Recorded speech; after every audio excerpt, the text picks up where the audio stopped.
Our new camp was intended for the whole of the 1st Regiment. It was situated on the slope of one of the small hills which, in this land not rich in uplands, were called the Upt Mountains. But they were only hills, smooth, sloping slopes, with cheerful streams running down them. Poor Australia, nature had not been very generous to her.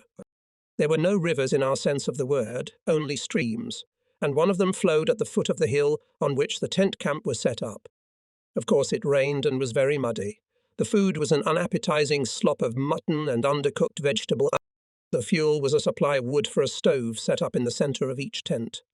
There was little opportunity for recreation, only occasional leave at the end of the week, and a small eatery about 1.5 miles down the road that served the most unaged and disgusting-tasting beer I had ever tasted. It was also served in cups, in a room for 20 people, which was always packed with at least 200 people.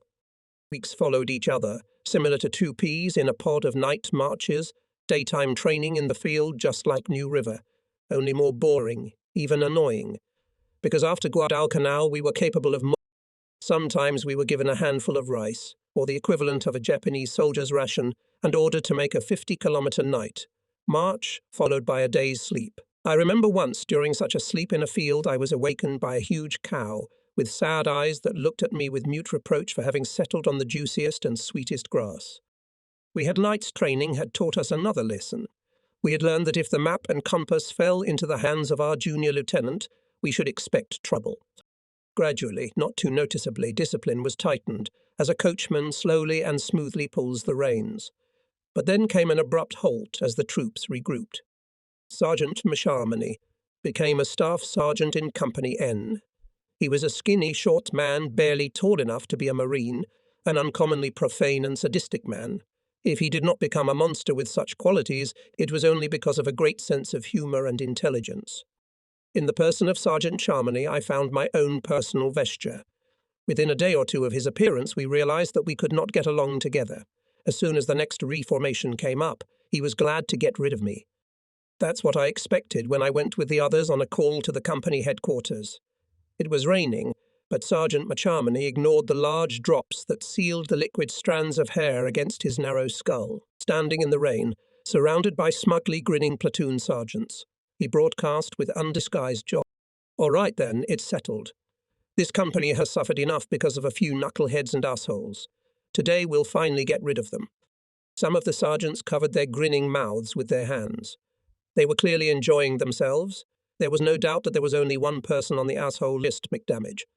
I can only offer my condolences to the companies where they're going, he said. But we can't all suffer. As soon as I have read the list, the following persons are to return to their squadrons, gather their belongings, and line up at the headquarters tent. Calling each name, McNusty grinned contentedly. 1 or 2 of the sergeants were already laughing openly. Their perverse joy was spilling over, growing wider, gaining momentum. The sergeant's laughter was neither hearty nor sincere. It was gloating, for every name meant disgrace to the man, the breaking of bonds of friendship formed at Pan's Island and New River, and tested on Guadalcanal. Any name meant the loss of something immeasurably important, perhaps difficult to feel immediately. But nevertheless the process is happening and is irreversible. Like a river slowly, imperceptibly at first, washes away handful after handful of earth from the shore and carries it with the current to the sea. He called my name. There was another burst of laughter, and I, saddened beyond measure, went to pack my things. Goodbye, Chuckles, Big Boy and Runner. Goodbye, Company N. I felt lonely and lost. I walked and cried my eyes out. Thank God it was mercifully raining, so I could keep my head down low and pull my helmet over my eyes as if I wanted to protect my face from the rain. I ducked into the tent and packed up my gear. The first shock had passed, and now resentment and humiliation, undeserved in my opinion, joined the grief, and I began to hate Sergeant Macharmonius with a sharp, persistent, unforgiving, never forgetting hatred. My hands longed to clasp around his neck. I longed to be alone with him in his tent. Hate burned and devastated me, and even if God himself had commanded me to love this man, I couldn't do it. I packed my things and left the tent. The rain continued to fall. Back to the staff tent I returned fairly quickly. The crowd had slowly dispersed. The only people standing in the rain were my fellow soldiers, like me, hiding their faces under their helmets. They stood with their heads down and slouched, as if the weight of shame were bending them to the ground. From the headquarters tent we could hear the hum of voices, against which the quavering laughter of McNasty was distinctly distinguished. We stood in the rain until a sergeant from Company E. He looked at us blankly and disappeared into the tent, whence he reappeared with our papers in his hand. Hastily hiding them under his cloak, he stopped directly in front of us, looked at each of us carefully, and shrugged his shoulders. "Listen to my command," he bellowed. "Fall in. To the right. Forward march." And we marched towards the unknown. The transferred soldiers were constantly moving between different companies of the battalion. This was probably because the commanders considered the reorganization a great opportunity to put an end to old family squabbles. In this confusion, I began to find respite. I decided to let the matter rest, but to begin with, I was going to have a good time. My plan was intricate and complex. It was based on 3 events of the morning. I woke up with red-scarred hands. The gunnery sergeant of a company, True Matka, had mistaken me for my buddy Broad Smile, who had transferred with me, and in a few hours a company was to go on a week-long field firing exercise. Broad Smile was supposed to stay behind to collect firewood. I found that out from the artilleryman, but nobody told him anything. I got Wide Smile to agree to go to the field and respond to my name at the morning check for 2 days. I told him that when Sergeant True Matka came to identify me at logging, thinking I was Broad Smile, I would tell him who I really was and explain that Broad Smile had departed for the field. I will also tell him that I have received orders to go to the hospital for treatment of hives. Broad Smile, after 2 days, was to say who he really was and express his bewilderment at the fact that his name was not called at the morning roll call. He also had to say he didn't know me. I hoped that the top sergeant, upon discovering my absence, would not put me on the AWOL list until he had determined the exact date of my disappearance. He would not want to admit to the master sergeant or company commander that he had listed an absent person as present. He'll wait until he gets back to camp to give me a hard interrogation, and I'll take him to the cannon. The chance was slim, but I desperately wanted to be away from the unfamiliar, unfriendly faces of my new comrades for at least a little while. Wide Smile thought the plan was a failure. "Well," he said, "I wouldn't mess with it if I were you, but if you want to, that's fine." The company departed for its destination. I was lying on a bunk in a tent, and I could hear Sergeant Pravda Matka yelling in a drunken bass, rallying men for the logging. I heard him shout Broad Smile's last name twice and snorted indignantly when I heard silence in response. Then True Matka issued brief instructions to the assembled men and began looking for Wide Smile. I looked out and saw him stagger from tent to tent, pulling back the tent flap at each, peering inside, and putting it back in place. He was a few more tents away from mine when I carefully lowered the tent flap and lay down on the bunk. A ray of light, falling on my face, announced that True Matka was at the entrance to the tent. I closed my eyes. "What the hell are you doing here?" I opened my eyes, feigned surprise, jumped up and timidly glanced at him. "Are you Big Smile?" I shook my head silently. "No. Who are you?" "Lucky," I replied. "I'm a transfer from Company H." "I know," he mumbled, and pulled a greasy notebook out of his pocket. I don't know what he was looking for in it, but after a few minutes he was staring at me again. "Do you know Broad Smile?" "I do." "Have you seen him?" "Yeah, he's gone shooting with the 2nd Squad." She cursed irritably. His breath smelled of aqua velva. Sergeant True Matka was known in the battalion for his fondness for aftershave. He must have drained a bottle this morning. Then he gave me an angry look. "What the devil are you doing hanging around here?" "Shouldn't you be out shooting?" "No," I replied and rolled up my sleeves. "I have hives. I've been told to go to the hospital." Pravda Matka took one look at the red welts and instantly retreated. To the old man there is nothing more horrible than skin diseases and any manifestation of human uncleanliness, because these people have lived their lives in large collectives and have seen with their own eyes how epidemics spread. It seems to them that any such diseases are contagious, so he asked no questions and hurried away from me. I got dressed, gathered my clothes into a bag and lay down again. At noon, when the foresters had gone to lunch, I went down the slope, walked around the camp from the rear where there were no sentries, took a bus to Dundee Pop Station, and thence a train to Melbourne. There I spent 4 delightful days at my friend's house, and only returned to camp on the 5th day on Friday. It was the day for the issuance of the allowance. Not far from the headquarters tent was a table at which sat the company commander, who gave us the money after we had signed the payrolls. So, growled Sergeant Pravdematka, staring at the form. You line up in alphabetical order, regardless of rank, first cadres, then reservists. Sign with your full name, including junior if necessary. I got a warning. Sergeant True Matka shouted my last name, looking at the book as if it were his personal enemy. I stepped forward, signed my name on the ledger.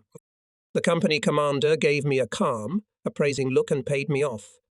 I took a breath and turned to get out of sight, but I didn't. An iron hand slammed into my shoulder. Are you lucky? It was True Mother. Yeah. Grab your ass and get it to the staff tent. His breath smelled of Elqua Velva, as usual, and I thought as I walked to the staff tent that today, payday, there would probably be no aftershave left in the commissary by tonight, and I also thought that I had not yet had to deal with the top sergeant of a company. His anger wasn't too convincing, so I decided, standing in front of the man sitting behind the desk. He didn't look denuded or tough. His calloused face, with its large nose and big, beautiful eyes, looked about 30 years old, a good age for a top Marine Corps sergeant. You're going to have to stay here a while, he informed him. But why? And you have the nerve to ask. For all. He looked at me sternly and said, Where have you been? I was silent, trying to hold back the desperate beating of my heart. I hoped that Wide Smile had said my name at least once at roll call. One time was enough to confuse things. Where have you been? He asked, lowering his tone a little. So, at the shooting, I reported.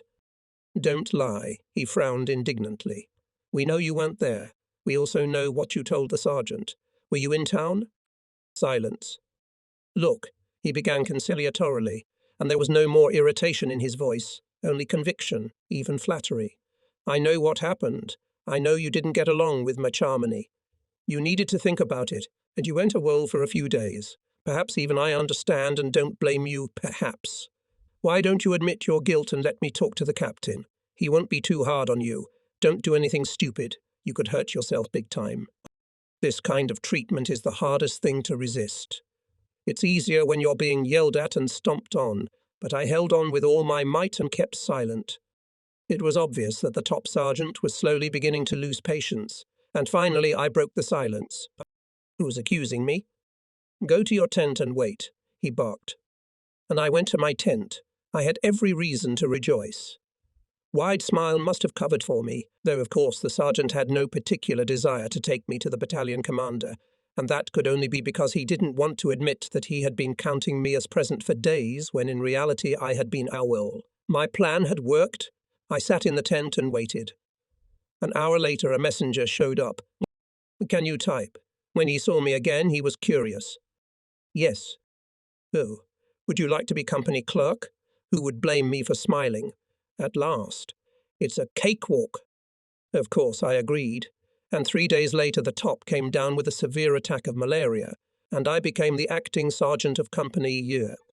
It was a dull job, scarcely less tedious than the duties of company clerk, which I took up when the top returned from the hospital, the 10 days in charge of company.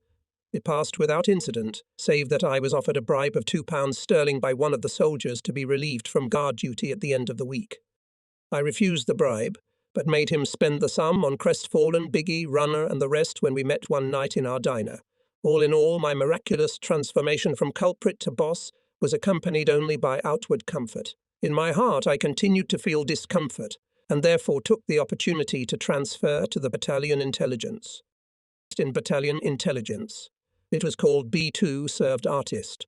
We were on Piraeus Island together. He transferred here from Company G, having distinguished himself at the Battle of Tiparu, where a Japanese wounded him in the leg with a bayonet. Shortly after the top was returned, the artist spoke to me in the street. With him was Lieutenant Big Kino, the battalion's intelligence officer.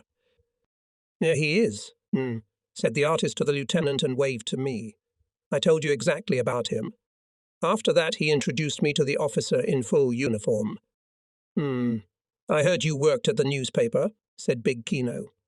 I nodded. How would you feel about starting a battalion newspaper? I enthused, and so my short but eventful career in the company came to an end. While I was there, I never once had to pick up a rifle. Of course, I never got around to publishing a battalion newspaper either. It was just another in a series of grandiose big movie ideas. That's how he flattered his vanity. There were no newspapers in the regiment and division, but Big Kino could brag at every opportunity that he had a potential editor in intelligence. I don't rule out that he liked to take wishful thinking for reality. In any case, Big Kino saved me from the dreary fate of being an errand boy at Company E headquarters, got me back on track, and healed the pride that Macharmony had deeply wounded. I'm also very grateful to Big Kino for overlooking my reputation as a rebel, and even the fact that I was a veteran ship rat by then. I'd heard General Smedley Butler fond of saying, "Give me a regiment of ship rats, and I'll conquer the world." Though perhaps the old man never said that. But he may well have said it, or if not him, some other Marine commander. It is the Marine Corps that has attitudes which, if carefully analysed and passed, may seem shameless and even shocking. But that is the case. A man who comes ashore from a ship must be bold, perhaps bordering on insolence and he can and must periodically rebel against the rigid discipline of the camp. I am not trying to exalt what should be punished for, nor am I suggesting at all that ship rats escape deserve punishment because of their insolence or independence. The guilty should be punished. They were, are, and will be. And I am not talking about the usual inhabitants of the brig. Pathological lazy, unfit simulants who spend more time in the brig than out of its walls and try their best to avoid any consequences of wearing a uniform, and especially of fighting. I'm talking about a young, hot-headed guy whose free-loving nature can't help but bring him into conflict with military discipline, and thus, unless he's exceptionally lucky, of course, straight to the brig. I'm talking about Crestfallen, Chicken, Stump, and a dozen others, and, of course, myself. On George Washington's birthday, Hu Hotun and I sullied our clean reputation. The division was to parade through Melbourne that day. We were to march in formation down Swanston Street, a month after arriving in Australia to receive the gratitude of a city and a nation still mindful of the Japanese threat that existed on Guadalcanal. But Ho Hotun, I didn't feel like typing a step on the sidewalk. We were eager to see the parade, which, as you well realise, is impossible for the man taking part in it, with his rifle glued to his shoulder and his gaze directed strictly forward, into the back of the head of the man walking ahead. By a series of complicated and clever tricks, we managed to avoid this most unpleasant duty. So when the 1st Marine Division marched down Melbourne's main street on February 22, 1943, we were comfortably seated not far from the City Club building with bottles in our hands. All around us were the excited, joyous cheers of Australians greeting our comrades. A hooray for the Americans! Well done, lads! Hooray! The soldiers were dressed in field uniforms and were marching in full battle dress. Rifles on their shoulders, bayonets fixed. Each carried the weapon that was his in battle. They made an impressive impression. Strong, fit, determined, tanned. Guys like that are capable of a lot. Looking at them, I felt my eyes moisten. Even the Australians, who had inherited the British enthusiasm for the clicking of heels, the clang of guns, the stampede, and other outward effects, finally fell silent as they watched the silent march of the 1st Marine Division, marching with the light yet weary step of soldiers heading for the front. Hothun saw the red and yellow banner of our regiment flying. We hastily retreated from our seats from the first row of spectators farther away to the 3rd or 4th. The 1st Battalion passed, followed by ours, and we felt our breath quicken uncontrollably. Company E, Company F, and finally our Company H. There they all were, big boy and runner, Lieutenant Ivy, gentlemen, Amish, all of them. How could I not be proud? It's the kind of thing you remember for a lifetime. It was beautiful, exciting, intoxicating. It must be something similar to reading your own obituary or attending your own funeral. They were so proud, so confident, and the eyes of the Australians watching them were full of admiration. A great day. We hoped it would never end, but it did come to an end, and we had no choice but to replace that rare, true intoxication with the artificial intoxication that is so easy to maintain if you have a sufficient supply of liquor. After enjoying the action, we turned around and headed back to the City Club. And of course we drank too much. By nightfall, we crawled out into the fresh air. Hotun was supposed to be on guard duty at our diner that night, so he left, swaying quite a bit. I was sure that by the time he got to the stadium, the intoxication would have worn off and he would be walking smoothly. After a while, I too returned to camp, but I'll be honest, I was just lucky here, or my guardian angel decided to work. I ran for the bus, jumped onto the platform, missed, grabbed the handrail, and was dragged for 2 blocks until 2 burly Australians dragged me inside like a drowning man. Struggling desperately, I managed to straighten up and proudly stuck out my chest. So what, I said, I got hit last night and nothing. Laughter followed me to my stop. I saw Chucklehead grumpily shuffling from foot to foot at the entrance to the diner. He was hoping to take up a post inside so he could have a mug or 2 of beer while he was on duty. "I'll get you one," I promised. First I brought a mug, then another, a third, and seemingly a few more. Then this, "I have to go to the restroom. Stay a little while for me." He gave me a gun belt and a helmet and walked away with an unsteady gait. Getting drunk at a post, then leaving it, leaving your weapon behind, is an unforgivable sin, a crime for a century. I sincerely hoped he would hurry up, but we were out of luck. Lieutenant Ivy walked by, as luck would have it. I said we were unlucky because Ivy was the officer on duty that day. Moreover, he was and still was the man who pocketed my cigars, our cigars, if you will. My anger, fueled by alcohol, knew no bounds. I pulled out my crestfallen pistol, pointed it at the lieutenant, and "Stay where you are, you miserable cigar thief, you son of a bitch, or I'll blow your gentlemanly ass off." To this I added a few other very unliterary words and expressions. However, no matter the phraseology, a loaded gun commands a lot of respect. Lieutenant Ivy retreated, but returned almost immediately with reinforcements in the form of Corporal Gladkolikshiko and a sergeant from the guardhouse. While Ivy distracted me with conversation, Gladkoliko and the sergeant crept up from the rear. Then they rushed forward and I, understandably, did not win. I "Surrender your weapons," ordered Ivy, pale with anger, "and find that idiot Hotun at once." There was no need to look for him. He was already hurrying to his post, but, alas, he was too late. Ivy ordered him to be taken into custody. Then, trembling with rage, clenching and unclenching his fists and moving his jaws involuntarily, I thought I could hear his joints crunching, he came toward me. "No, take him away!" The smooth-faced man led us away. Suddenly, as we approached the brig, we got a reprieve. "Go to your places," and said. "The lieutenant will deal with you in the morning." He shook his head reproachfully and stared hard at me. "You've done a hell of a thing today, slutty. Trying to shoot an officer. I know a guy who got 10 years just for hitting an officer. I woke up this morning to someone shaking me roughly by the shoulder. It was the sergeant who had picked me up the night before. Get dressed now. Full uniform, you're going on the carpet." He stood nearby and watched grimly as I hastily pulled on my underwear and green uniform. Maybe the sergeant's gloom was only outward, but it made me cold inside. I now realized clearly what I had done the night before. 20 years hard labor was not a very severe punishment for assaulting an officer on duty. Cold and imperturbable, the battalion master sergeant was waiting for us at the door of the colonel's office, tall with sharp features, thinning wheaten hair, and a moustache. He looked more like a Scots guardsman than an American Marine.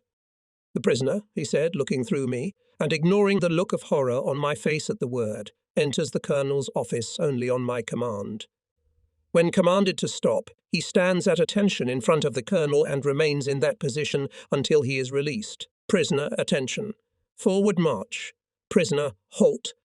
My eyes were fixed on the smooth, round face of our battalion commander, Mr. 515. Mr. 595 was nicknamed for his build. He was 5 feet tall, or a little more, and as tall as he was wide. The nickname was given with affection. We were good to the commander. At least we were on Guadalcanal, when not a day went by that we didn't see Mr. 595 scurrying around the positions, checking on the men. The master sergeant read out the charges, which, even though brief and severe in military style, sounded very impressive.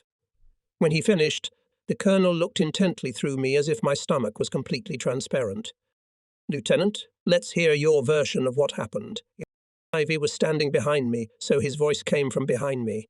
He spoke, and the colonel continued to stare at me. I was surprised to note that the lieutenant's voice was strained, as if he, too, was embarrassed in front of the colonel or was doing what he had been ordered to do.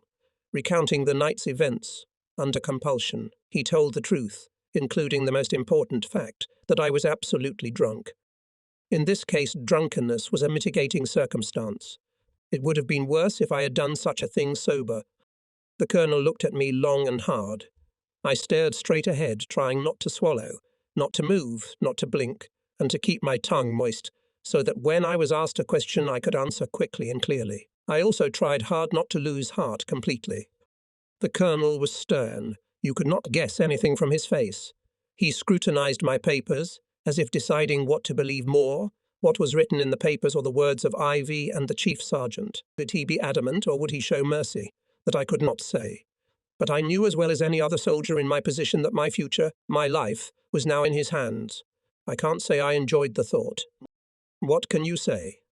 I coughed and swallowed convulsively. Me guilty, sir? He glanced at the papers again, then looked up at me. I will not maim your life, he said, and something in my stomach twisted and churned.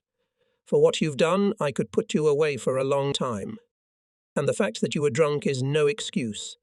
A Marine has to be able to control his temper under any circumstances. You have done well in the war, he continued, so I will not send you on the nearest ship to Portsmouth, as is my custom. But at the same time, I will not let you get away with such a misdemeanour. His gaze became even more severe. 5 days on bread and water. Demoted to private. The sergeant major spat out the order to go, and I mechanically obeyed, feeling glad to be on my feet. I was so happy that I almost missed the look of extreme annoyance on Ivy's face. He looked at me with the look of a hunter who had lost his game. I think Ivy didn't mean to destroy me either, but still, he would have preferred a harsher punishment. 5 days on bread and water. I don't care if it was 5 years. I was jubilant and could hardly restrain myself from hugging the guard who was waiting to escort me from the colonel's office to the brig. Getting into a Marine Corps brig, especially a cell where prisoners are on bread and water, is almost like going overseas. The first thing you must do is arrive at the infirmary and undergo a medical examination to determine if you are physically healthy enough to endure confinement and diet. The next point of departure is the company headquarters, where your papers are marked with a record of your punishment, as well as a notation that your pay will be cut during the period of confinement. Then you must report to the company, hand over your belongings and weapons to the sergeant in charge of the economic part, and only then, at first in only baggy pants, you are ready for the door of the brig to slam shut behind you. And in the company, you will be considered dead for 5 days. They'll even remove all the bedding from your bunk. You're a zero, a nothing, a naughty boy with his nose in the corner. And in all the above movements you are accompanied by a guard, holding a rifle in front of you, your shadow, your shame. The large black circles drawn on the chest and back of your new robe have a very real physical mass. They are heavy, pulling you to the ground. You feel them every second, and you know they are there specifically to make it easier for the guard to aim if you suddenly decide to break free. The brig takes you in and you finally become nothing. You are no longer a person, you have nothing of your own. Even the suit you were given belongs to the brig. It bears its brand. Absolutely everything. Even shaving blades is not yours. You have nothing, so you are nothing. The iron door of the prison slams shut behind you. What's in store for the next lowlife who gets here? It turns out to be the warden, thoughtfully twirling a piece of rubber hose, and you suddenly realize he's choosing his victim. No one is able to detach the comicality of the situation. A chill rises from the cement floor, and your heart stiffens as you stare like a rabbit at a boa constrictor at the warden, cruelty burning in his eyes. It is cold, very cold. You are one-on-one with the brig warden, dressed in a neat, fitted uniform, and behind him is the United States Marine Corps and the entire United States of America. In reality, behind his shoulders is a door that opens and a gruff voice commands curtly, "Go march." You enter and are given the opportunity to greet your fellow prisoners serving their time on bread and water. I entered a world of shadows, a cave washed into an underwater rock by a deep current. But soon I heard the hum of voices, and the shadows became flesh. I heard laughter, and this gloomy place was illuminated by the strongest light in the world, the light of the human spirit, and I realized that I was not in hell, as I had imagined at first, but only in the brig, for some 5 days. When my eyes got used to the semi-darkness, I realized that I was standing in a room about 6 by 4.5 meters in size, into which light penetrated through the only small window. located very high up. The cement floor, like the walls, had a slight slope towards the centre where the drain for the water was located. In the middle of one of the walls was a fosse with several metal mugs hanging from it. Our cell had been converted from a shower room. I saw the still recently disembodied shadows standing leaning against the stacks, peering at me with curiosity and anticipation. Someone's voice from the darkness questioned, "Why are you here?" I timidly answered. A tense silence followed, which was broken by an indignant shriek. "Are you crazy? What are you going to shoot an officer for?" "He stole my cigars on Guadalcanal." "No. Too bad you didn't shoot the bastard," another voice snorted. "What'd they give you for that?" "Guesses, 5 days on bread and water," I answered honestly. Now they were all talking indignantly at once. They didn't seem to believe me. How did you manage to get away with it? God damn it. I got 30 days just for getting off the hill for a couple days. For what you did, they should have sent you to Portsmouth and stuck your ass in the brig forever. Yeah, come to think of it. You tried to shoot the officer on duty. Your old man must be a general or some other big shot. Suddenly there was a sharp bang on the door. "Hey, you there, knock it off." The loud polyphony immediately changed to a muffled muttering, and then the cell was silent. My eyes were fully accustomed to the low light, and I looked around at my fellow prisoners.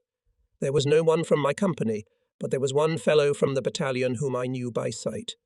All the faces had the same expression of grouchy depression characteristic of victims of minor punishments, urban adolescents, or illusionist dilettantes, and it didn't look like anyone was hoping for magical deliverance. Apart from this common facial expression, and apart from the constant lamentation of the officers and sergeants who had put the innocent behind bars, or the fervent but utterly unafraid promises of revenge, there was nothing to distinguish the inhabitants of the brig from the men at large. Here were the same Marines, only in trouble. The shadows were still along the walls. No one was sitting down, and I asked the guy shuffling from foot to foot beside me why. "They're watering the deck," he said, pointing to the floor. It was impossible to sit, unless you wanted to get your ass wet and cold. The floor was still wet when a private entered the cell and began to splash water from buckets onto the floor. Behind him stood another private with a rifle at the ready. "Relax," the shadow next to me whispered. "You'll get used to it. The brig isn't a country club. They always water the floor if they catch someone smoking in here." Smoking?" He nodded, and I tried to follow the direction of his gaze. As soon as the door slammed shut, the two shadows across from us smoked a cigarette butt. To hide the light of the match, which seemed very bright in the darkness, they had erected a kind of tent of 2 jackets over the head of one of them. They took shallow puffs, exhaled the smoke downward, and waved their arms diligently to disperse it. It was a real caricature, which, however, no one found funny. There were muffled cries of displeasure all around, but the smokers ignored them and continued to endanger everyone in the room, taking unparalleled pleasure in the mere fact that they were breaking the rules, because there is no other kind of pleasure to be derived from this way of smoking. Where'd they get the cigarettes? The thing is, the long-termers get a normal meal, a full ration, every 4 days. When they're taken out to eat with the regular prisoners, someone hands them cigarettes. They hide them in their hair or between their fingers, sometimes even in their mouths. But then they have to wait for the tobacco to dry. The door swung open, and I cringed, expecting more water. But it turned out to be mealtime. Chick, chick, chick. One of the guards shouted foolishly, "Chickens, come eat," as he pushed a large wooden box into the room and slammed the door shut. They pounced on it like a pack of hungry wolves. They leaped around the box and tore the loaves of bread with the fury of a mob hungry for the blood of a defeated tyrant. With one silent leap, they swooped at the coveted box, struggled, pulled, shoved, and only when they had snatched the coveted scrap and chewed it greedily, retreated to the steps. There, shrunken like caged animals, they silently chewed their food. Their eyes burned with anger and suspicion, and their postures expressed their determination to defend their peace. Occasionally, one of the shadows would get up and pour a mug of water, or take a pinch of salt scattered carelessly at the bottom of the box. Such was the bread and water diet. This was repeated 3 times a day, morning, afternoon, and evening. I, seeing this scene for the first time, stepped away in horror, and as a result found only a small breadcrumb in the box. After that, I quickly learned to rush forward at the first sound of the guard's mocking voice. Night in the brig begins at once. There is no twilight here. When the last faint ray of light dies, it's pitch black, and you immediately feel how tired you are. The evening bread box has already been brought and emptied. There is nothing else to wait for but the approaching day of liberation. It is better to fall asleep, to forget, to fall into blessed oblivion and wake up one day closer to freedom. The guards came with blankets, but 2 per person, one to lay on the still damp cement, the other to cover themselves. Like Robin Hood's brigands, we laid down on this hard bed and fell asleep at once. We prisoners were luckier than the jailers. While we slept, there would be a guard outside the door. We slept peacefully, and the guard stood awake, because one of the prisoners might outwit everyone and escape, but we slept. The morning brings longing. We stood or squatted, faceless and shapeless, waiting for the bread box, longing for the night and dreading the dawn, counting the days and cursing the slow passage of time. Minutes added up to hours, hours to days, and 4 short days made up an entire epoch. We cursed the officers, invented all sorts of ways of revenge, and fell so deeply into the bottomless abyss of self-pity that the whole world turned upside down and lost its usual shape. The blankets and the bread box became the most important things in the world. They occupied all our thoughts. At times we lost the ability to think of anything else, enveloped in the darkness of black despair that brings evil. But eventually the morning comes, which brings freedom. Once again there is a guard with a rifle behind you, escorting you to the infirmary and company headquarters. And finally the long-awaited release. The iron door slams shut behind you, and the semi-darkness of the cell, where the prisoners receive only bread and water, and the faceless shadows moving through it are a thing of the past. The visit to the brig was not without a trace. Seemingly only 5 short days, they left a scar in my soul. It left a memory of humiliation that can be shared with all birds that have their wings clipped, with all living creatures in cages, with vagrants in prison.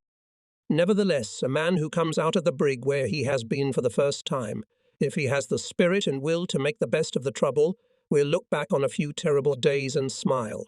And then he'll laugh. He was safe now. He's been through the bread and water cell. When I was released, Hohotun was awaiting summary judgment, and his defense counsel called me as a witness. Runner was also to appear as a witness. On the day of the trial, we were all trembling with fear. Hohotun Tume, because of the gravity of the charge against him, as a result of which he might well be court-martialed, begun. Because his loyalty to Hotun might inadvertently expose his own sins, and I am I, for the same reason multiplied by the fact that I had already been in the brig. We were frightened also because at first sight the court seemed to us a pathetic parody of justice. I say at first sight because its composition and conduct might have made it seem so, though in fact it was no parody, and the conclusion of the court was not so much fair as practical. A jurist could, of course, argue that the Hotchatun trial was a parody.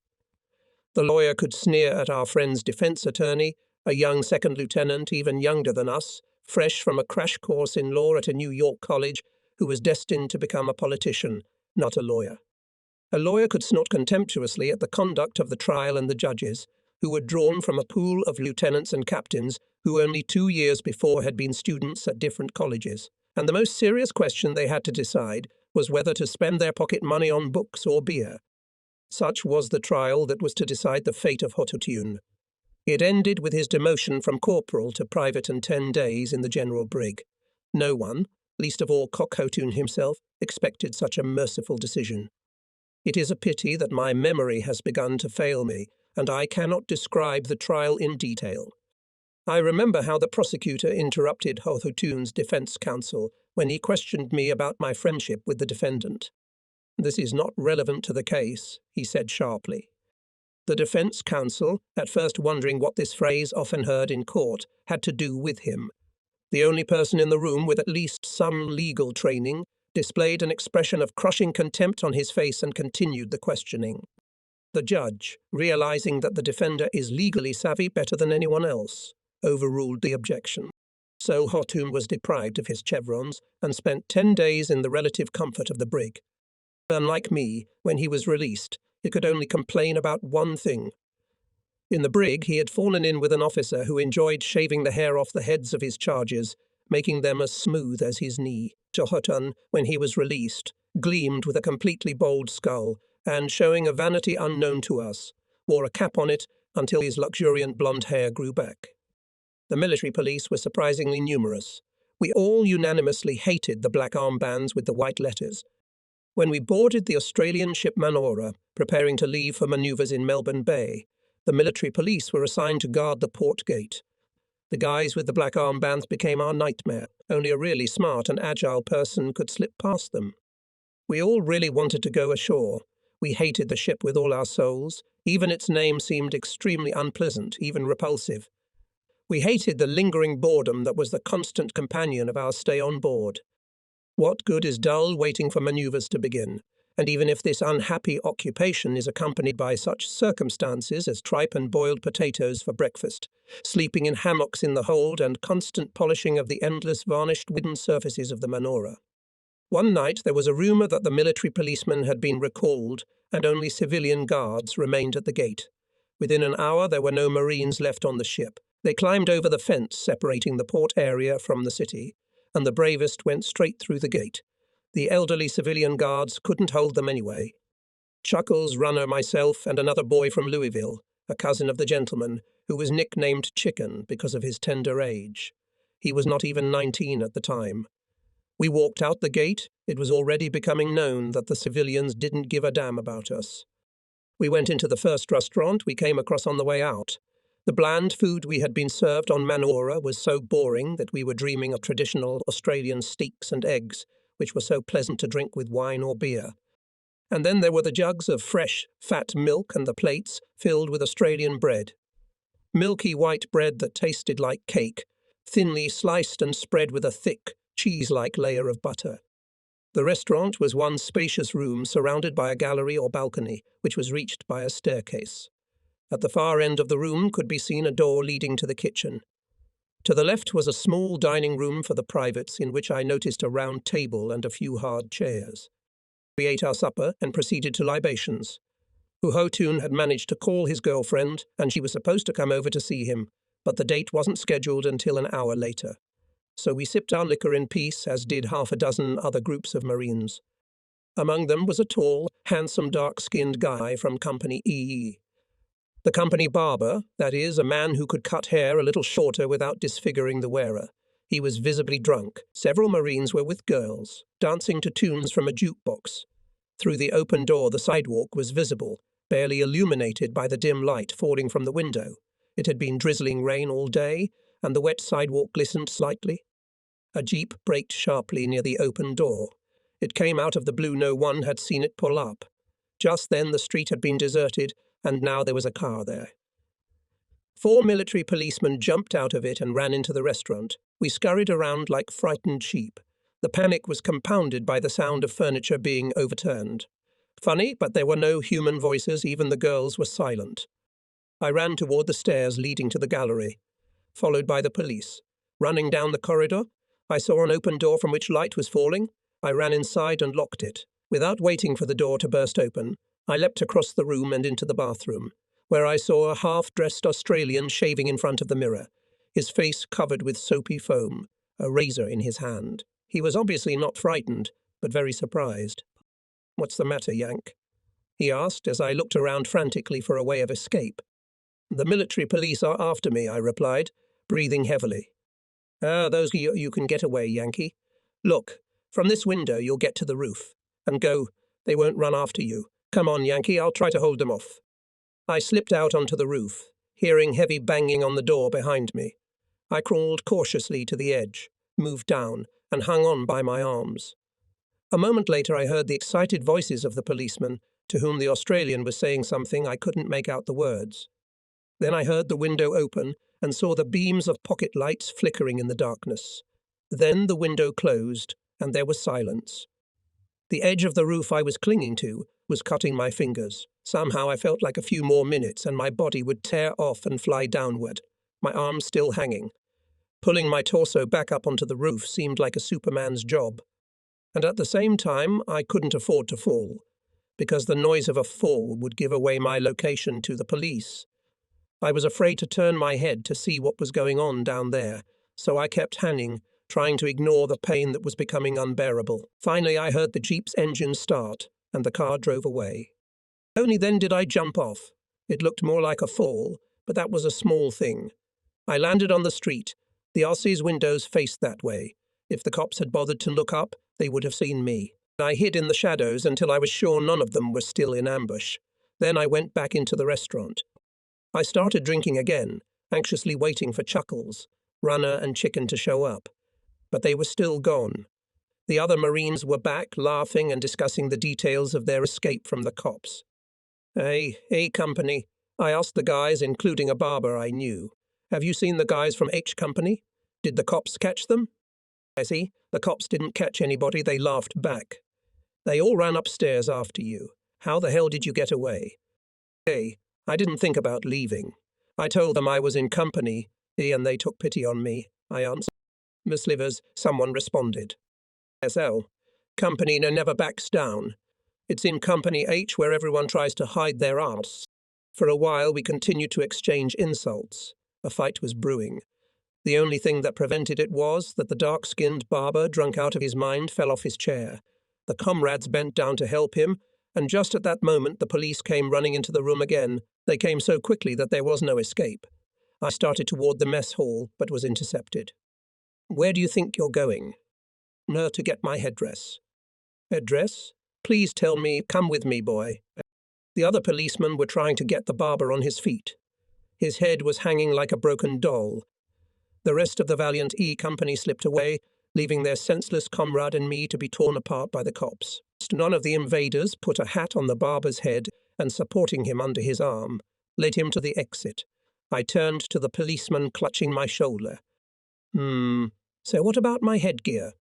Where is it? It's in that room. I need to get it. Okay, but I'm coming with you. I walked leisurely to the door, opened it, stepped over the threshold, then slammed the door sharply behind me, skipped across the room in 2 jumps, flew through another door, and found myself in the kitchen, screaming. Where's the exit here? Following the waitress's gaze, which pointed somewhere in the corner, I swung open another door and found myself in the backyard. I could see a high brick wall with barbed wire on top of it. Fearing the stomping of the policeman running after me, I flew through the space separating me from the wall, jumped up, grabbed the edge, pulled myself up on my arms. There, a little more. Now one leg, the other, I'm almost free. Shot. Son of a bitch, he's shooting at me. Dumping down, I couldn't stand on my feet and fell to my knees. My hands were bleeding badly. I must have torn them on the barbed wire. My clothes were torn, too. But all I could think about was the shot, and I felt a cold rage come over me. But now I had to defend myself from the pack of dogs that had gathered around me as soon as I landed in the alley. They yapped loudly, thus letting the world know exactly where I was. The windows in the houses on either side of me began to light up. I scrambled along the fences, fending off the dogs. A light came on in the house to my left. The door swung open, and a flashlight beam struck me in the back. I crouched down, but I couldn't escape it. Who's there? A woman's voice called out. I'm an American Marine, I answered, thinking it would be foolish to pretend I wasn't here, especially since the dogs had already surrounded me and appeared to be about to attack. I'm being chased by the military police. Come here. And you get out of here, you fucking mongrels. That last one applied to the dogs. The woman chased them away with a bright flashlight, and I was able to slip through the gate. The light of the lantern illuminated my bloody hands. You're hurt. Come on. I'll bandage it. I used to be a nurse. I followed her into the house. She washed the scratches, put disinfectant on them, and bandaged them.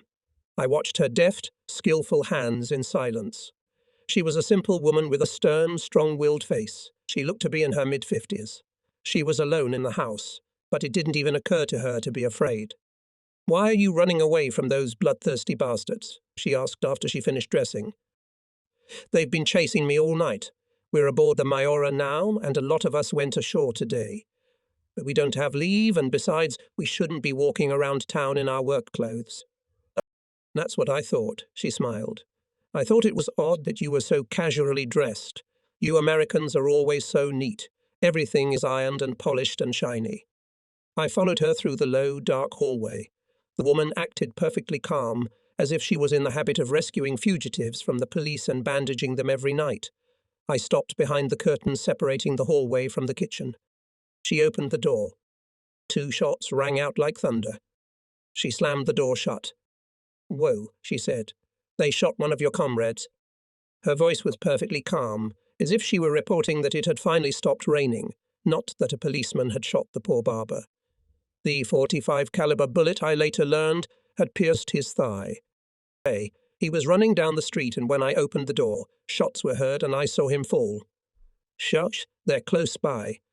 I instinctively took a step back, trying to disappear into the darkness. And she gently opened the door again. "Well, that's it," she sighed. "They're gone. Do you hear that? Their car is moving away, and I think your buddy's all right. At least he's alive. They took him away in their car." I moved closer and looked out into the street with a sinking heart. "Do they do that often?" she asked. "No," I growled. "I've never heard of anything like that before." "Did they really shoot him?" "Yes, I saw him fall." "They'll regret it," I promised. "What do you mean?" "I wouldn't want to be that policeman, especially when the shot man's comrades find out who did it. I hope they give him a good beating he'll never forget. To think of shooting at your own people." I thanked the kind woman and slipped out into the street. To my left I could see the road running along the shore and faint rays breaking through the clouds over the water. I walked toward the dock, intending to look for creeper or runner and return aboard the Manora. I was tired of playing hide-and-seek with the military police, which had become too dangerous. I stepped out onto the road, saw the lighted door of the restaurant, and looked around carefully. There were no policemen anywhere to be seen. I crossed the road and walked down the wooden steps to the shore. Sir Hotoun had to be here somewhere with his girlfriend. Dressed like that, he simply had nowhere else to go. The soft sand muffled the sound of my footsteps, so I whistled loudly to avoid bumping into the couple suddenly and startling them. Continuing to whistle, I sat down beside the boat pulled onto the shore. 10 minutes later, Crestfallen emerged from the darkness and sat down next to me. "Where's Hope?" I asked. "She went home." "Come on, we'd better hurry." On our way to the dock, we ran into Chicken. When he saw us, he smiled happily. "Nammed you lucky. I could have sworn the cops had your ass. I almost choked when I saw you scurrying up the stairs. I ran too, but I couldn't help laughing. You know, they got the runner." "The runner?" "That's right. They got him first. I saw it myself." Coco turned laughed, merry. "At last the begun will be in the brig too." "That's right. Now he'll be a member of our club." We approached the gate in silence. In front of the gate walked an ancient Australian, a relic dressed in a civilian guard uniform. He gestured us toward him and whispered, "Oh, don't even think about it." The officer on duty watches the gate and arrests everyone who enters. We thanked the old man warmly and left for the council. It was decided to climb over the fence. We managed to do it quite quickly, but then we found out that the floating pier was tens of meters away from the shore, and we could reach it only in one of the small dinghies anchored there. Hiding in the shade of the pier, we approached one of the pilings and Hotoun and Chicken crawled deftly up. They moved so noiselessly that I could hear what seemed to me a very loud splash of water hitting the pile. I called softly to them, but there was no answer. For fear of attracting the attention of the sentry, I did not raise my voice again, but tied up the dinghy and followed them. When my head appeared above the wharf, I saw a strange sight. Hotoun and Chicken were standing side by side, with their arms raised high above their heads, and a helmeted sentry was aiming a rifle at them. I wanted to hide, but the sentry had already noticed me. He waved his rifle imperiously, and I joined my comrades, assuming the same posture. Judging by the sentry's demeanor, he was a newcomer, fresh from the States. No veteran would have behaved like that to his comrades. And certainly not a veteran would have thought of threatening his comrades with a weapon. Chuckles spoke conciliatorily to the lad. "Is the rifle loaded?" "Yes."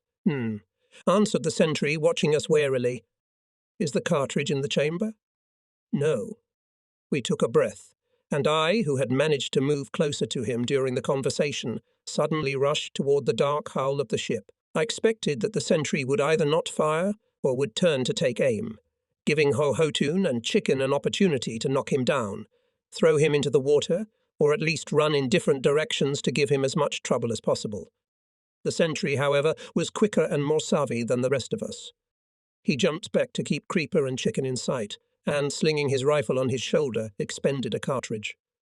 When I heard the distinctive click, I froze.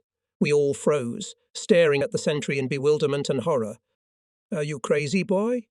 Have you mistaken us for damned Japs? Put your gun down at once." The sentry stared at us for a few seconds with his mouth hanging open in surprise. It seemed that Hohotun's angry words had fallen on fertile soil that the guy didn't even know existed. The look in his eyes changed, and he seemed to see us as completely different people, not the abstract violators he had been ordered to apprehend, but ordinary Marines like himself, soldiers of the same battalion. Confused, he began to lower his rifle, but it was too late. Out of the large dark shadow cast by the ship came the officer on duty. When I saw that it was Lieutenant Ryzak, I involuntarily tensed my stomach muscles, as if I were preparing to take a bullet. The thing is that Ryzak was the most capable, the most respected, and at the same time the most bloodthirsty of our battalion command. He was feared more than anyone else. I stood with my hands in the air and watched him approach, pulling out his pistol as he went and calling for the corporal guard. I had seen him before, though from a distance. He was walking through our positions on Guadalcanal and practicing pulling out a pistol hidden behind his back. He was learning to draw and fire quickly, and quite possibly with the same gun he now held in his hand, the muzzle of which rested against my stomach. He glanced at me from under his helmet, but no emotion was reflected in his confident, impassive face, with its large nose and small, wide-set eyes. "Search them," he ordered, and pressed the gun harder into my long-suffering stomach. "Why do you want to search me?" I asked. "You know me, Lieutenant. I'm not from the 5th column." "Search them," repeated the lieutenant, and the guard obeyed. He was obviously ashamed. "Give us a chance, Lieutenant," said Hohotun, which surprised me immensely. But then I remembered that Trotter had gone all the way from soldier to officer, and I assumed that Hohotun was appealing to him for that reason. "No chance today," said Trotter. His voice was stern and dry. "You should have thought when you ran from ship to shore without leave and without uniforms." He looked at us coldly and said, "Sentry, take a position behind these men and cover them." "Come on, Lieutenant." Hohotun didn't give up hope. "We didn't do anything wrong. The whole 2nd Battalion was on the beach tonight. We were just unlucky you caught us. Hey, you weren't the only ones. I caught a dozen of you trying to get through the gate. I let them all go. But not you. I've seen how much ingenuity you've shown to go unnoticed. You boys are too cunning. If I'd been the sentry, you'd be dead by now." He led us to the Manora, up the gangway, then to the bow of the ship and down the gangway into a hole lit by a single dim electric bulb. It was an arresting room, not a cabin, but a small cubbyhole formed at the junction of the starboard and port sides of the Manora. Near the spars, the ribs of the ship were perfectly visible. It was impossible for one person to turn around here, and even for 3. We were literally shoved into this hole, and when the hatch slammed shut, we saw a sign on the bulkhead that said, "This room is certified to hold 1 sailor of average build." We looked at each other, counted each other, and laughed. Then we fell asleep. Chuckles, as the heaviest lay down on the deck, I on top of him and Chicken on top of me. We woke up feeling that we were at sea. The bow of the ship was going up and then down again. We, lying on top of each other in a tight paw, felt these alternating ups and downs probably better than anyone else. Our cage shuddered along with the movements of the Manora. We rose and fell measuredly, sometimes with dizzying speed, sometimes slowly, smoothly. The abrupt fall, with all the insides rising upward, was most unpleasant, but we felt no discomfort or even distress. The movement of the ship meant that the manoeuvres had begun, the consequence of which, we thought, would be increased employment of our commanders, who would have no time to punish us for the misdeed we had committed. We were proved wrong. And again bread and water. The brig room where we got together with Chicken was lively, as a result of a short court session presided over by the battalion chief of staff. I was deprived of my first-class stripes, which I had just recently received again, fined and sent to bread and water for 10 days. Chicken was punished just as severely, and Hohotun escaped the brig by paying a second time with a pair of corporal's chevrons. At the brig we were greeted with cheers. "Look who's back." "Welcome aboard, friend." It was like a reunion. Almost everyone in the brig had been here before, so everyone knew each other. Even the guards seemed excited. My appearance interrupted the election. It was a regular procedure, the election of the mayor of the brig. It was the most honest and fair election in my memory. The candidates had only two factors to consider: frequency of confinement and length of service. Elections were held whenever the next mayor's term of imprisonment ended at the post. One candidate made a lengthy speech, replete with promises of terrible revenge against officers and innumerable privileges for prisoners. His opponent was our Stump. He was brief. "He has a short sentence," he said contemptuously of his opponent, "and it is only his second time here. He poked himself in the chest. I'm on my fourth tour and have 15 days left." Stump was elected by an absolute majority. "Congratulations, Mr. Mayor," I said, but he didn't have time to reply properly. The bread box had just arrived. Everyone rushed to him, and I did not lag behind. A man quickly gets used to deprivation. Stump poured a flask of water from the tap and broke a large slice of bread in half. "Now I'm going to make a sandwich," he said confidentially. "With what?" I snorted. "With air?" Salt," he replied seriously. "I always make a sandwich with salt." He took a handful of salt from the box, scattered it on one slice of bread, and carefully spread the grains across the length of the slice. Then he covered the salt with a second slice. "Just right," he said dreamily. "That's just the right amount of salt for this." He began to chew, occasionally taking a sip of water from his flask, and he looked so pleased that it seemed sinful. If I didn't remember Stump on Guadalcanal mixing wormy rice with the contents of a random jar of nut butter and happily devouring that indigestible food, I would have thought the fellow was crazy. But that's just the way Stump was. He was always content with what he had and never got discouraged. How can you beat a man like that? That night, our company went on guard duty, and Runner became a sentry in our cell. Although he had been caught by the military police during the Manuora episode, his luck was good and he was released.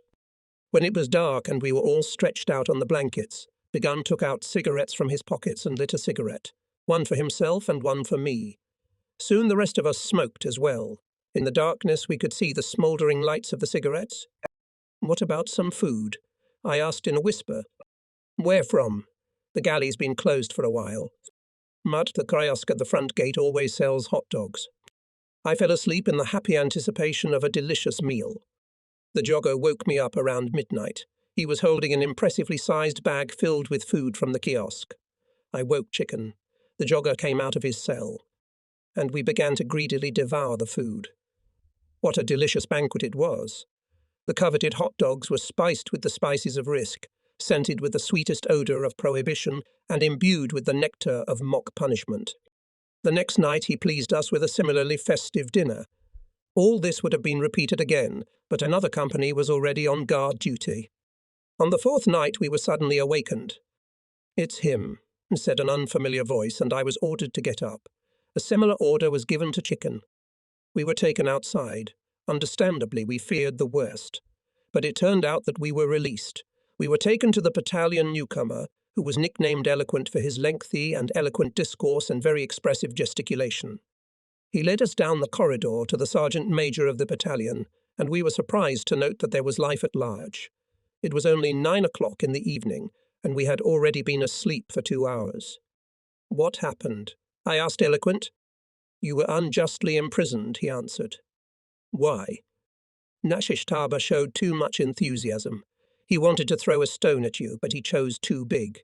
In a deck trial, you can demote a man or fine him or lock him up, but you can't apply all 3 punishments at once, as was done to you." "Do you mean to say that I'll get my money and stripes back?"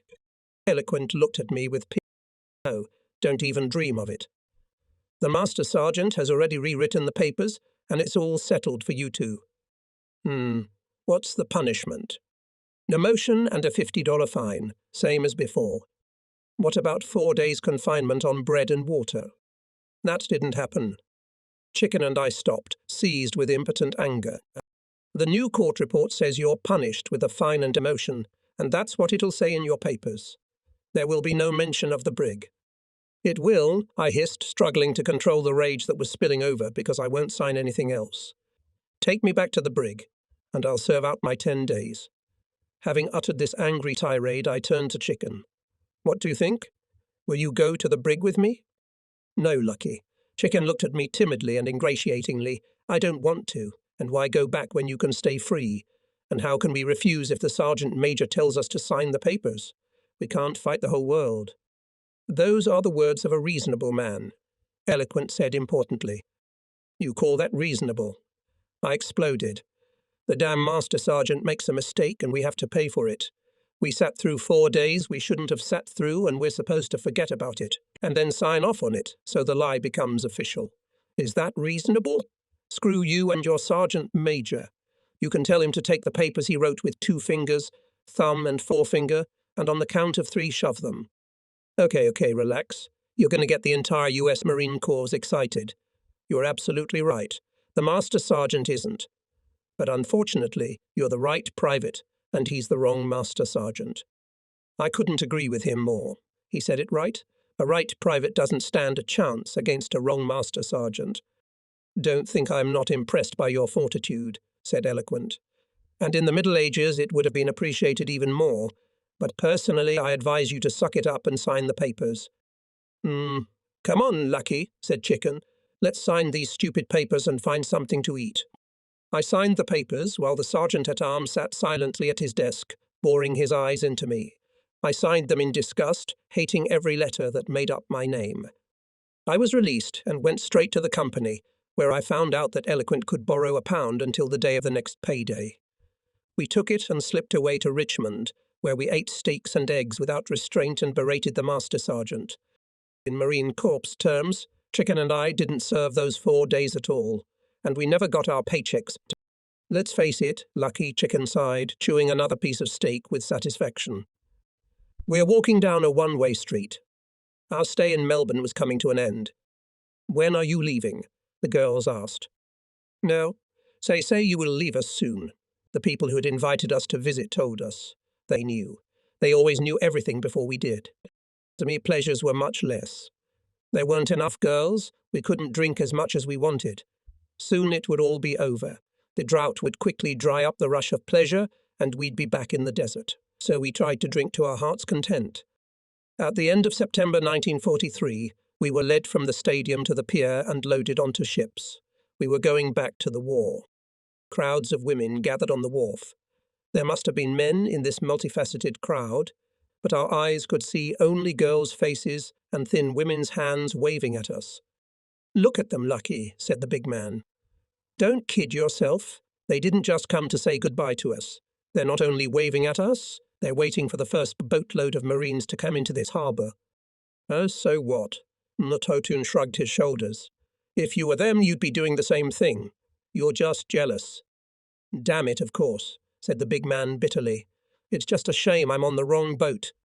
And then, as if to emphasize the correctness of the farewell scene and to sum up the great debouching, which was now behind us and receding as the water space between the stern of our ship and the dock widened, the guys on board decided to mark the farewell in their own way. They extracted from their pockets and wallets very balloon-like rubber articles, universally used for contraception, of which there was now no need, and inflated them. The balls of various sizes were then thrown into the water and floated, driven by the wind and bouncing on the waves. Very soon the water space between the pier and our slowly receding transport was covered with a multitude of these white, sausage-like balls. First there were dozens, then hundreds, then thousands.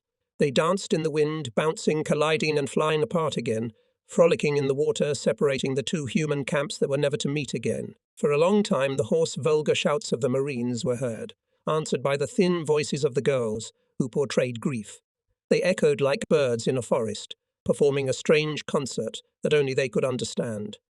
The distance increased and the balloons were still visible. Hello and goodbye, women of the West. Like all Liberty vessels, our ship was anonymous. I mean, it had a name, of course, but it was completely unmemorable. The kind of word you remember as you say it, and then immediately forget it again. An uncomfortable, dark, ugly, boring ship. It served only to carry us from one place to another like a ferry.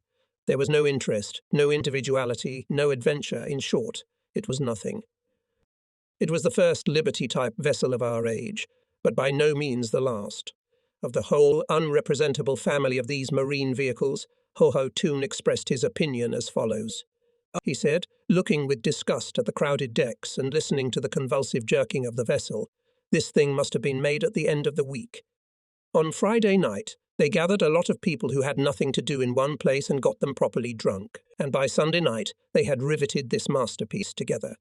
He waved his hand, showing that his opinion applied not only to our slow beauty, but to the whole long column of transports, most resembling a herd of cows, moving northward from the Australian coast. We ate on deck, and here we had our natural needs met. A canopy was built over the upper deck where the galley was located, and here were the galley toilets. In high winds, it took considerable skill to keep the plates on the tables and the food in our stomachs if the wind was blowing from the side of the galley. We started swallowing atabrine tablets again. When we got our portions in the galley and went out, holding a mug of coffee in one hand and food and cutlery in the other, we were met by the officer on duty and ordered to open our mouths, into which the orderly carefully dropped a yellow pill. "Open your mouth." "You missed asshole?" "Hey, you, watch your food." "Shit. I told you to watch your—" "There's nothing I can do, Lieutenant. The goddamn boat's rocking." "Goddamn you donkeys. You're spilling your coffee. Move it, move it. Hey, you there, come on, what are you looking at? Orderly, pay attention, you're missing too many people. Pay attention, I said. Pay attention." Oh, sorry, sir. It's not too bad a burn, sir. It's not even a second-degree burn, I'm sure. Damn it, corpsman, can you hear me? Just a minute, sir. The rocking's getting worse again. Oh, now it stinks from the latrine, do you smell that? Careful, sir, we're turning left. And so we made our way along the Australian coast, heading for the Great Barrier Reef. The reef was on the starboard side and the coast on the left. It was a natural protective barrier, and we were allowed to smoke on deck at night. No enemy submarine would climb into such a dangerous labyrinth for it. We didn't know where we were going. The only thing we were sure of was that our course lay to the north, which meant back to the war. By this time, the Japanese had already been knocked out of the Solomon Islands and most of New Guinea. We were heading north across the vast expanse of water in Oceania. Our thoughts were mostly occupied with the frighteningly heavy losses of Tarawa. But still, we were veterans, so we did not show fear. But we joked a lot and made the most incredible assumptions about the place where we were being taken and about what conditions awaited us there.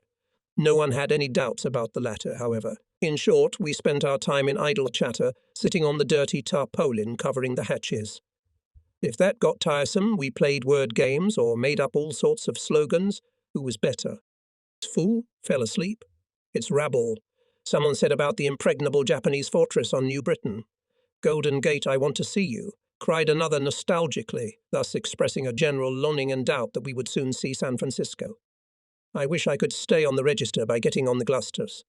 Broadcast a third, prophesying gloomily that not everyone would survive at Cape Gloucester, at the far end of New Britain. As for the prospect of an invasion of Korea, the Freudians, of whom there were many in our ranks, could not resist the temptation to rhyme the word Korea with another word for one of the consequences to which Freud's teachings often lead in life.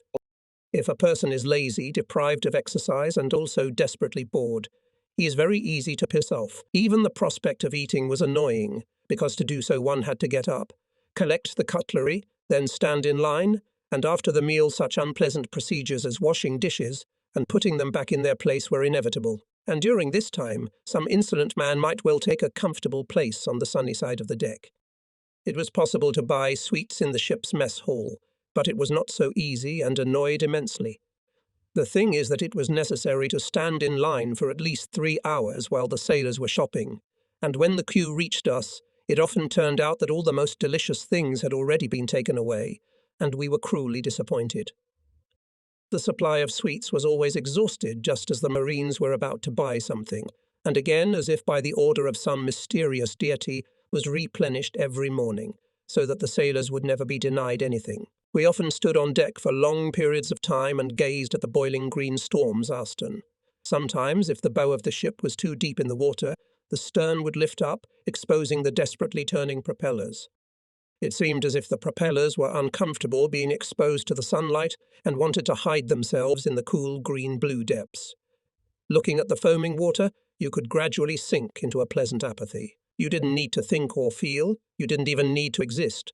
just merge with the wave and follow, boiling and foaming, the stern of the ship. It was only when the bow of the ship plunged into the water, the stern rose and the endless water disappeared from sight, that the blue sky overhead and the whirring of the propellers brought us back to reality. We were allowed to stay on deck at night, but after we left the protection of the barrier reef, we were forbidden to smoke. There were dark nights that were as safe as the Great Barrier Reef, but there were also starry nights that cast a pale light over the world and illuminated us better than any ship's lights. We were sailing through straits, fringed by the green fringe of jungle, sloping down to the water itself on the hilly islands surrounding us left and right. Somewhere ahead was New Guinea. We found ourselves in the bay unexpectedly. Just at some point the traffic stopped and we started unloading. One of the transports seemed to have run aground about half a mile off our starboard side. "The captain will probably go home now," suggested Horton. "Yes," agreed Runner. "He must be one of those captains that the Merchant Marine Academy turns out when they are 21 years old." But we had no time to pursue the subject further. We were about to disembark. The crew, urged on by the bosun's threatening shouts, were already lowering the boats. We went on deck and, on command, began to climb down the nets hanging on board. The filled dinghies were following towards the shore. We immediately realized that the island was not uninhabited. No houses were visible, but there were people on shore, and someone, probably the local harbour master, was yelling into a megaphone, directing the unloading.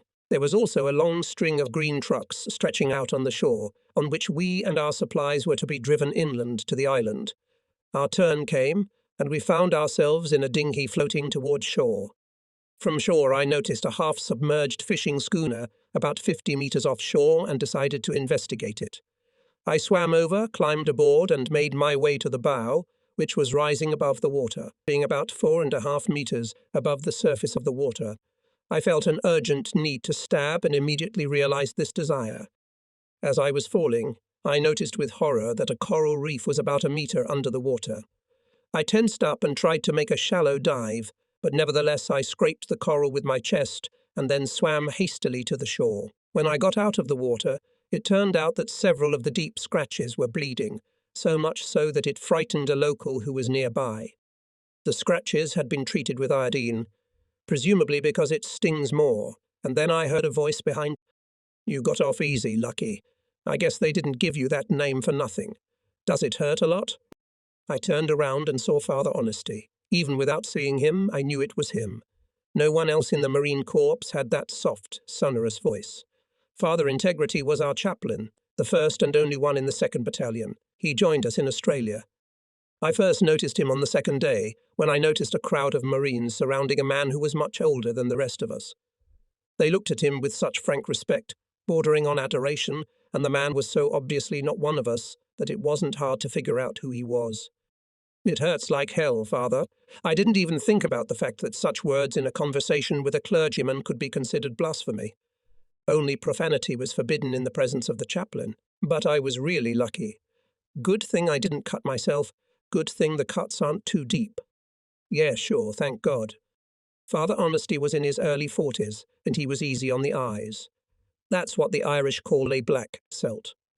When I looked at him, I saw that during the sea voyage he had tanned quite a lot, having lost the whiteness of skin characteristic of life in civilized conditions. In addition, the excess fat on his waist and thighs, an invariable sign of a sedentary lifestyle, had also begun to disappear.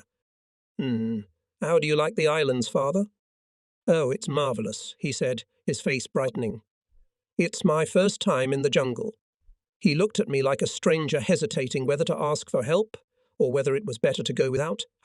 "Is there anything I can do for you, Father?" "See, perhaps. The fact is, in all the commotion I seem to have been forgotten." "Come with us," I suggested. "We'll take care of you."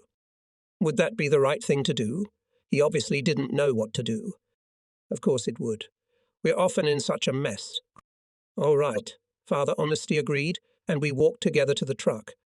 The truck started soon enough, and, after travelling over a series of low hills, brought us to the middle of a field of coupi grass. Here was our new home. This is how men are trained in the Marine Corps. First of all, they must be kept in abominable conditions, like starving animals, and then they will fight better. When they are transferred from one place to another, No effort should be spared to make the process as painful as possible. And before they arrive at their destination, a man should be sent ahead to select the most inconvenient of all possible places. They should eat mostly cold food, use machete as their universal tools, and if the commander has any influence in the heavenly office, he will see to it that it rains constantly. All of the above was accomplished. It was pouring rain, it was quickly getting dark, and a rumor was circulating that there would be no food at all. I looked at Father Honest, with his helmet pulled over his eyes and wrapped in a blanket.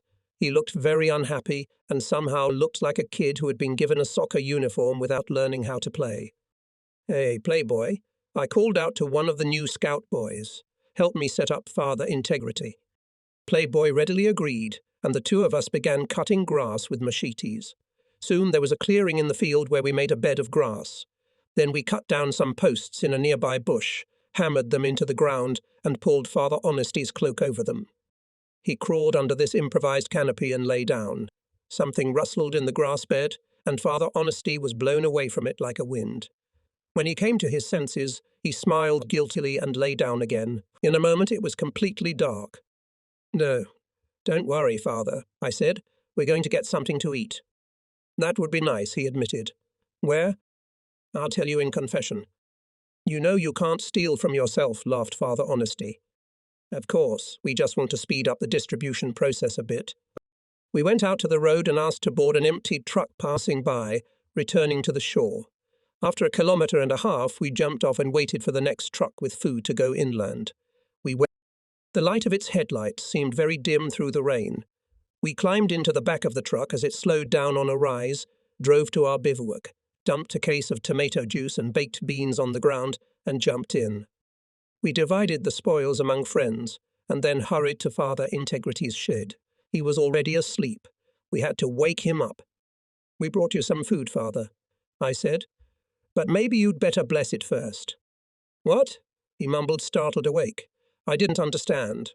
"Oh," he exclaimed, finally waking up, and even in the darkness you could see how pleased Father was. "Oh," Playboy laughed, and so did I, and we crawled out into the rain again. A couple of poor Catholics who had spent a few blissful months in Australia went to bed, not thinking too much about the 10 Commandments and in the firm belief that they had found redemption in this pious offering of stolen tomato juice and baked beans.